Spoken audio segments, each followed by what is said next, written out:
Hi, I'm Owen from Rask Australia. Thanks for tuning in to the Rask Network. Before we get into today's show, there are a few things we have to go over. Firstly, what you're about to hear and see is limited to general information only. It's not personal financial advice like you'd get from a financial planner. Also, it's important to remember that past performance is not indicative of future performance. That means that anything that's happened in the past, or we say today, is not necessarily going to reflect what happens in the future. Lastly, please consider that any of the guests or myself are featuring on this program may have a financial interest in some of the products or shares mentioned. That's enough from me. I hope you enjoyed today's program. Hey, Campbell, welcome back to this very special episode of the Australian Finance Podcast. So good to have you with me. Good to be here, Owen, for a very special episode today. Yes, it is an extra special episode. We often say that, but this one is indeed an extra special episode because we're doing something different for the show this year.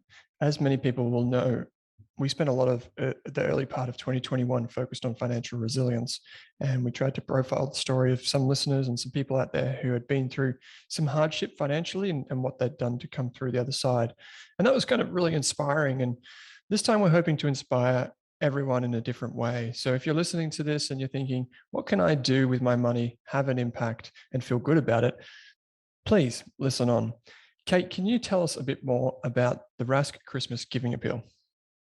This year, we really wanted to personally give back and encourage our wider community and networks to give back to two organizations specifically, but giving back to any organization is good in our books. But these two particular organizations are the Smith family, which is focused on educating young Australians and really closing that gap when it comes to education and making sure that everyone has equal access to all of the things, including like school books and excursions and career development programs. And the other organization is The Life You Can Save, which we've spoken to Peter Singer on the show before, so listeners may be familiar with his name. But this organization is mostly focused internationally, but it's focused on getting you in touch with the charities that are doing the most good in the world and are doing it effectively. And they measure this impact. So they really narrow down this selection for you. So when you donate to them, you can donate to their chosen charities that really are saving the most amount of lives. So I guess in today's episode, we're just going to introduce it. We're going to talk to Peter, and we're also going to talk to Doug from the Smith family, a little bit about their organizations, what they do, and how you can personally get involved this Christmas time.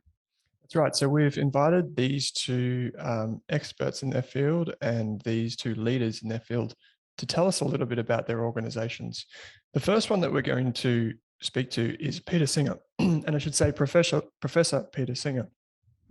So to introduce The Life You Can Save and how this organization makes an impact, we spoke to Peter. Peter is a professor of bioethics at Princeton and Melbourne Uni with a background in philosophy. He works mostly in practical ethics and is best known for his work with animal rights, global poverty, and ethics generally speaking. In 2021, this was a big piece of news out, he was awarded the Berggruen Prize for Philosophy and Culture, and he personally received $1 million for this.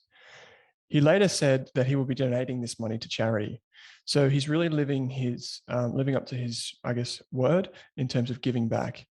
Listeners of the Australian Finance and Australian Investors podcast may already be familiar with the philosopher and advocate for effective giving and his organization, The Life You Can Save. When we did a podcast episode with Peter in the past, we were fortunate that one of our listeners actually donated a substantial sum of money to The Life You Can Save, and that made its way into the annual report of The Life You Can Save. And I think if we look back, Kate, you and I, on what we've done through this podcast, I think this is one of the things that we'll be really proud of.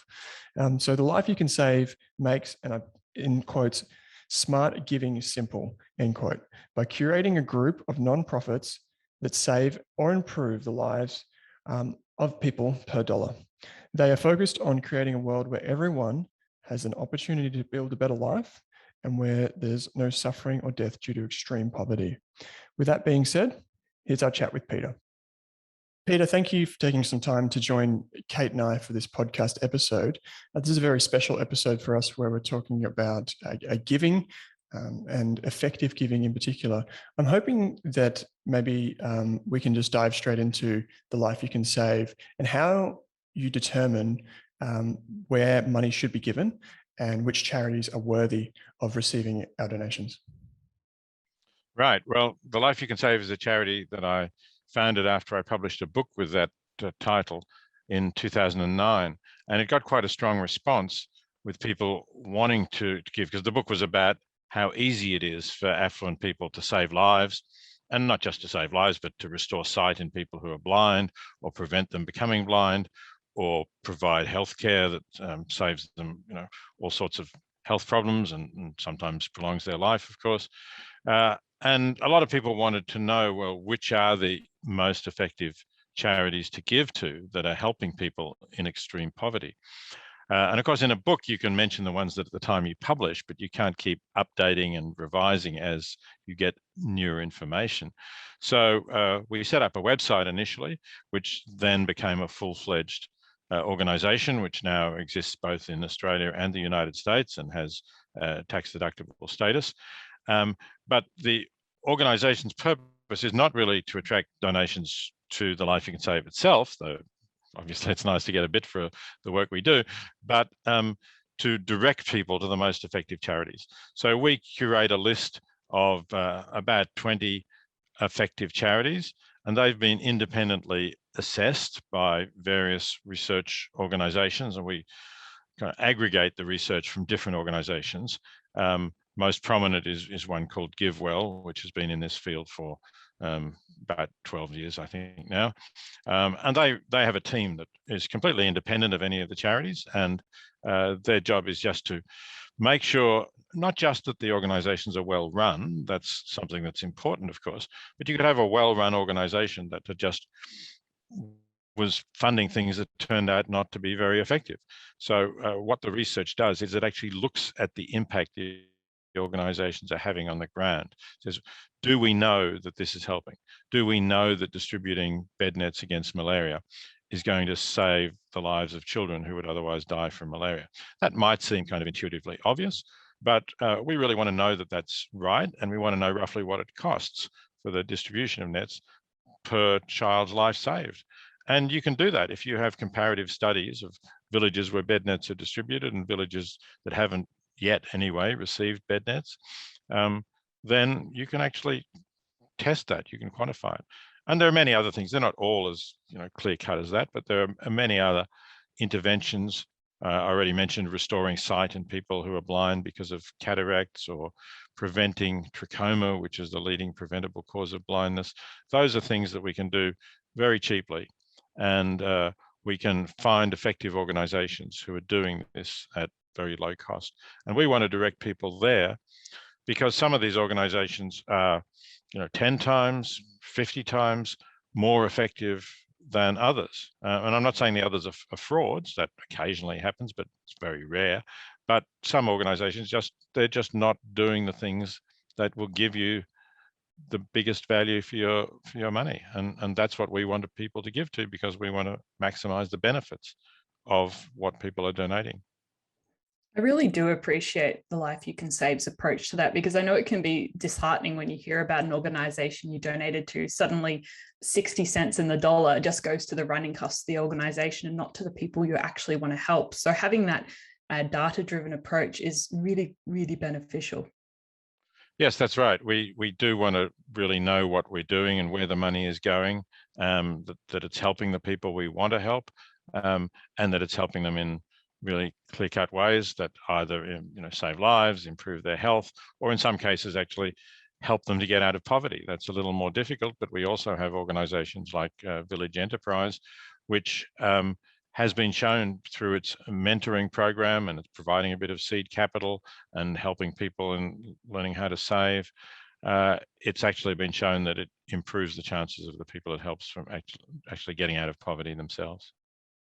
Given the challenges of the last 2 years with COVID around the world, we've been fairly lucky in Australia to have a lot of government support going through it, but is it more important now than ever to support these organisations overseas that we might not think about on a daily basis? It definitely is more important than ever. If you look back over the last 25 years, you can see a steady fall in the number of people in extreme poverty. Extreme poverty is defined by the World Bank as living on less than $1.90 US per day, so maybe $2.50 or something like that, or maybe a little bit more in Australian dollars. So, this is a really extreme level of poverty. And that had been falling until the pandemic. That had been steadily falling. Down to, in 2019, it was 736 million. It's now, the World Bank estimates, risen again because of the pandemic and because of the economic slowdown in the affluent countries, which has put more people out of work in the less developed countries. So it's risen, the World Bank says, to 833 million, so almost 100 million rise. And that, in human terms, that involves a great deal of extra hardship, more people who need help. But we hope that as the global economy revives, that will start to fall again, but we want it to fall faster, and we want to help people more in the best possible ways. The other thing that's important is, even if we are getting, in Australia, to high levels of vaccination, and many of us have less to fear from the pandemic, in the less developed countries, there's still very low vaccination rates because they haven't been able to obtain the vaccines, basically. And sometimes, of course, they don't have the infrastructure to distribute them around the country. But some of the organizations we have can actually help with this. So we're recommending Development Media International, which is an organization that puts out health information over local radio broadcasts in low-income countries where that's the only way people have of getting information. They don't have the internet, they don't have television, they don't have newspapers really, but many of them have radios and they listen to the radio stations. And by Development Media International has again shown quite clearly, by looking at areas where they are broadcasting and putting their advice on the radio, and other areas where they're not, they've shown that people take this advice, that they go into health clinics, that they get health checkups, that they get information, in this case, that they will know how to keep themselves safer from COVID, when they can get vaccinated and so on. So yeah, it's really very important work that we have now in the aftermath of the pandemic for us, but what still is quite a serious stage of the pandemic for much of the world. Peter, I think it's only hit home for many Australians, and indeed people in developed parts of the world, in recent times, seeing the pandemic, seeing the uncertainty around the healthcare system, around information, all of these things has really hit home for people. And I think this time, speaking from here in Australia, coming into Christmas, I think now more than ever, there's a great kind of effort for people to give back and support those around them, because it has been a very trying time. I'm aware that on the Life You Can Save, there are effectively different options that you can choose to give, ranging from donating to the Life You Can Save directly, specific charities, or doing a combination of any of those. This Christmas, what would you want to impress upon people in terms of making a donation? How would you like to see people give at this time, and what just consider giving at this time? Well, obviously, I'd always like people to give generously and to think about how fortunate we are in Australia, that we are protected from many of the worst things that happen, that we have adequate income generally, and we have government support if we need it. We have free healthcare, we have safe drinking water, we have free schools, all of those things that not everybody in the world can manage to have. And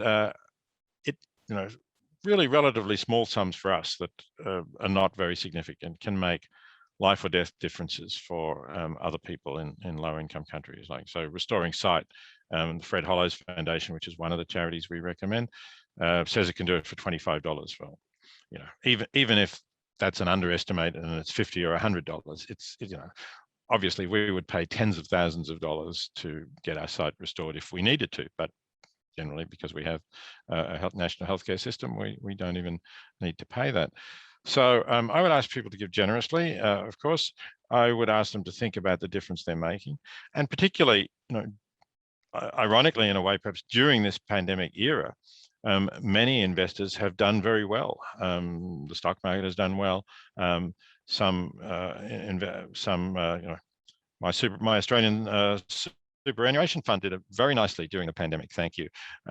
So, others who are benefiting this way, I think, can think about sharing and can think about our good fortune, think about the more caring attitudes that maybe we had in our communities during the pandemic, and extend that more broadly, extend that to those who are still likely to experience the worst of the pandemic, and who also, in any case, were disadvantaged and need some help. When people give, they do have the option of going to the website of the Life You Can Save and going to Best Charities, and they can read about the charities and they can donate directly to the charities through that website, but 100% of what they donate will go to those charities that they select.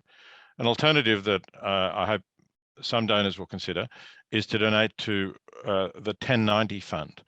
Of that, then 90% of what you donate will go to those charities, but 10% will go to keep the Life You Can Save going. It does cost something to keep any organisation going, and we think 10% is a reasonable ask so that we can continue to spread the message, continue to grow, and raise more money for the effective charities. Because we have shown, we're also interested in numbers ourselves, we've shown that for every dollar we spend on our own administration, $17 are generated for the effective charities. So we think what we're spending on ourselves is good value for everybody too.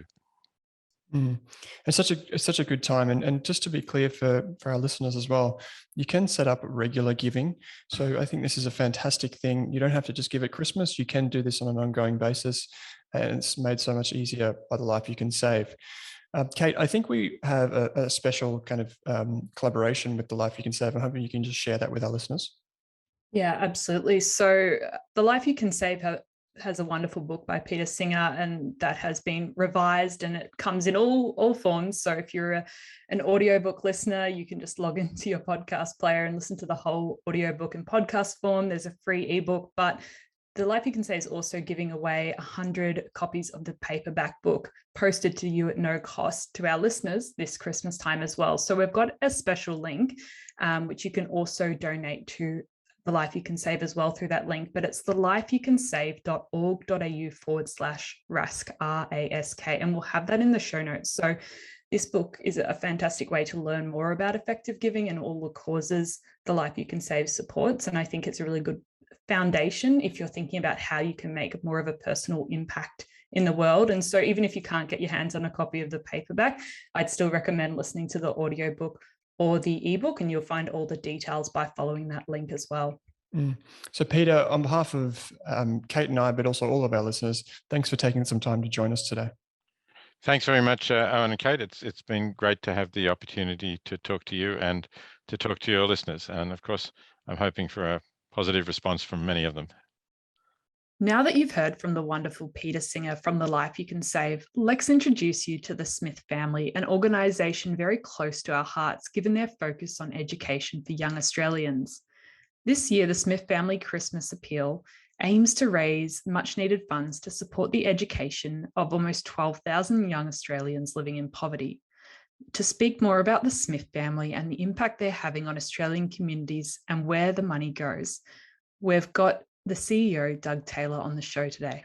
Hey, Doug, thank you so much for joining Owen and I today to share more about the important work that the Smith family does in Australia and how our listeners can help with making an impact with their money this Christmas time. And if we just dive straight in, are you able to give me a brief explainer of what the Smith family does and how it makes an impact in our community?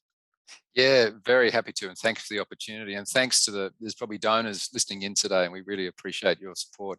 The Smith family is an education-focused charity. We've been around for 100 years, and all of our work is in ensuring that young disadvantaged people, young people across the country, through education have the chance to reach their potential. And we do that in a couple of ways. So through our Learning for Life program, we have a focus on providing scholarships for children and young people to support their education, to cover the basic costs that often are prohibitive for these families. So it could be excursions, uniforms, books, internet access and the like. So we have scholarships. We have a team of workers, family support workers across the country, and their whole role is to equip and empower parents to be their first and primary educator of a child. That's really tough for a lot of the families we support if they've not had a good educational experience in the past, to have that confidence and those skills. And then thirdly, we provide a range of programs in about 700 disadvantaged schools right across the country that are focused on, mentoring, getting young people access to workplaces and digital skills. So all of that sums up our work, and it's really focused on giving young people through education, the best possible start in life. Doug, I might just follow up with one question there. Why is Christmas time an important time for giving back? Christmas is a great time for giving back. It probably follows the end of financial year as the kind of peak in giving. And look, I think for all Australians, it's a time of thinking about family and thinking about the good things that we have in life, and kind of goes to our founding story. We were started 100 years ago by a group of businessmen who were having a drink together. And as they were celebrating and thinking about the presents they were buying for their children, they asked the question, so what does Christmas look like for disadvantaged children? And I think that's the question we often ask at this time of year, in thinking about all the wonderful things that we've had. And it's been a tough year for the Australian community. I think we'd all agree, all families and individuals have had challenges, but I'd just encourage your listeners today to think about the real challenges that disadvantaged families have had over the course of the year through COVID. It's been a really tough year, particularly on the homeschooling front, with not having the resources at home and just the extra challenges too of unemployment and hardship. So good time to give back in light of that as well. So Doug, I noticed that when you go to the website, there are two ways that you can give. The first is making a donation outright, and you can do monthly donations, which is a great thing. The other way is you can sponsor a child. Can you just walk us through those two different things? And in particular, the sponsoring of a child, I find that really interesting. Yeah, thank you. That's right. So, at this time of year, we welcome both forms of giving. So people who'd like to give us a one-off contribution at Christmas, that's great. But equally, sponsoring a child is a terrific way to give back. I do it. I support a Smith family child. And what it means is you make a monthly pledge, and that monthly contribution goes towards those things that I've mentioned before, the physical, buying physical things, supporting a worker, and access to programs. And the great thing is that you get information back on that child and their progress over the course of their education. And we've got, as I said, about 60,000 children in the sponsorship program, many Australians supporting those children and young people. And we've got many supporters who've been effectively supporting a child over their whole education experience, from starting in kinder right through to university. And it's an incredible relationship that gets developed. But what our donors talk about is just the sense of legacy that they're creating in helping a young person get the best footing on life, which is which is a good education, empowers them to have more choices in life. And that's one of the ways that you kind of can break this cycle of disadvantage that too many young children and students face in Australia. So Doug, can you just explain a little bit to us how you measure your impact on families and on children? Yeah, measurement's really important to us. We're conscious of the investment that Australians make in our work, and we want to do the best we can for students and families. So we're absolutely focused on ensuring that the work that we do is supported by evidence, proven practice and the like, and that all of our programs ensure that young people are attending school, they're advancing through school, they complete school, and when they leave school, they're in further education or employment. So we're able to measure that and benchmark it the whole way through. And just to give you an insight into that, as one measure, 80% of the young people that we support, which are all disadvantaged young people, are in further education or employment post-school. And in part, we're a significant contributor to that. So, evidence and measurement matters, just like investment. Wonderful. And I know making financial contributions is really important, and we are super supportive of that on this podcast. But if someone's not in the financial position, maybe because of COVID, or they're just getting on their feet, are there any other ways they can contribute to the Smith family mission and your goals in a non-financial sense? Yeah, look, absolutely. We've got 12,000 volunteers that support our work right around the country. And if you jump on the website, there's all manner of ways that you can get involved with us, both, in person, going into our schools, but also online. We've got a raft of programs where we have mentoring relationships online, even listening to a young person develop their literacy skills via reading. So some really diverse ways that people can get involved in this way of giving back. Wonderful. And I think that would definitely be interesting to some of our listeners, and they're definitely interested in helping other people learn and develop. And we're all very passionate on education. So if our listeners are interested in either supporting the appeal directly, sponsoring a child, or donating, where would you recommend they head? Yeah, look, please jump on the website, smithfamily.com.au, and you'll see a lot of information I've shared with you to tell you a bit about our work, but also to tell you about the difference that you can make at Christmas in giving back. And, we're wanting to raise $5 million to support 12,000 young Australians to ensure that we give them the programs that can get their education back on track with the challenges of COVID and onto a great footing for the future. So now you've heard from Doug and Peter about ways to give and some of the most effective ways that you can share your wealth and help others throughout the world or here in Australia live better lives. Kate, we're encouraging all of the community to rally behind this appeal and just consider spending some time or some money to give back, because there are many ways that we can all help. And I think it goes beyond just finances, right? Yeah. And I think one of the benefits of being in a stronger financial position and using all of the information and tools we've given you over the last few years is to actually give back to your communities, both in Australia and globally. And that's certainly what Owen and I do personally and as a business. And we'd love to encourage our listeners to do the same. And sometimes you just need a nudge, or you can use this episode to nudge for your family and friends to consider giving back this Christmas time. And I think it does give you a good opportunity to reflect on the wonderful things you have achieved and you have done with your money, and also an opportunity to be grateful, because when you give back to other people, it really does give you both a positivity boost and also time to reflect on just how much you do have. We can sometimes get caught up in the moment and think life's pretty terrible and we don't have that much because we keep comparing our finances to someone else's. But when we look at organizations like the Smith Family and the Life You Can Save, and we can see how much just $50 or $100, what that impact can have. And both of these organizations have case studies and calculators, so you can see actually how far your money goes. And I would really encourage all of our listeners to do that. And this is the thing too, Kate, that giving back also helps us mentally. We've spoken about this before on the podcast. It helps us physically, and it can help us just even understand our finances better. Just having the ability to give back is a tremendous opportunity to improve our happiness and to improve our satisfaction with life as well. So even if you can't give financially, some things that you can consider doing are speaking to people around you and talking to them about effective giving and some of the charities that they support, helping them, educating them on their finances and getting them into a position where they can give back. The other thing is maybe read Peter's book. We've got links in the show notes, so you can go and check that out. You can visit The Life You Can Save. And we've done many episodes on effective giving in the past. But if you have made a donation to any of these charities or any of these organizations, what we would love for you to do is just to drop into the Facebook group, find us on Twitter, find us on Instagram, and share what you've done. It doesn't have to be a massive amount of money. We're not here to boast about anything. What we want to do is to just try and spread the word for effective giving at Christmas, because as a community, Kate, our community is very strong now. Over 50,000 people around Australia are listening to these podcasts, and that is just a tremendous,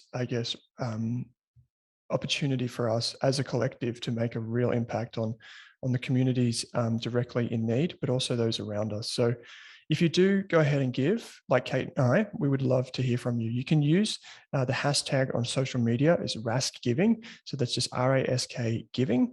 And you can find us on any of the social media channels at Rask Australia. We'd love to hear from you. We'd love to know what you're doing to give back this Christmas. And Kate, I just want to say, personally, I'm very proud of you for doing this and putting this all together for us. So kudos to you, and I look forward to more of these in 2022.